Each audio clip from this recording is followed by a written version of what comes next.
তোমার এই কাবাকে রক্ষা করার মতো সামর্থ্য আমার নাই।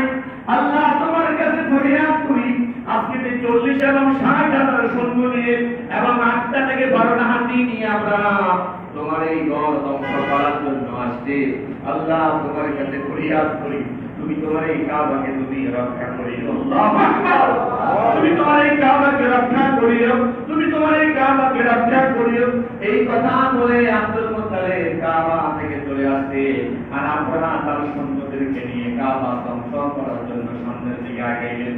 আগানোর পরে আল্লাহ তাআলা এই কাবাকে রক্ষা করার জন্য আল্লাহ তাআলা এক ধরনের পাখি পাঠাইলেন। প্রত্যেকটা পাখির মুখের ভিতরে একটা পাথর, প্রত্যেকটা পাখির পায়ের মধ্যে 2টা পাথর, মোট 3টা পাথর, 6টা পাথর।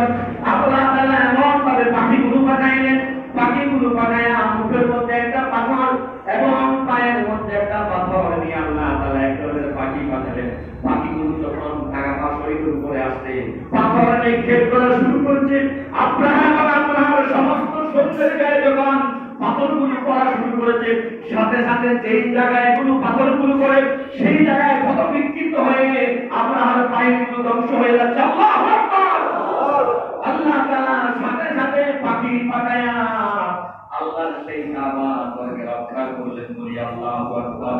সেই ঘটনাটাই আমরা সবাই সূরা ফিলের মধ্যে পড়ি। সকলে আমার সাথে বলেন, বিসমিল্লাহির রাহমানির রাহিম। আলাম তারা কাইফা ফাআলা রাব্বুকা বিআসহাবিল ফিল। আলাম ইয়াজআল কাইদাহুম ফি তাদলিল ওয়া আরসালা আলাইহিম طيرا أبابيل ترميهم بحجارة من سجيل فجعلهم كعصف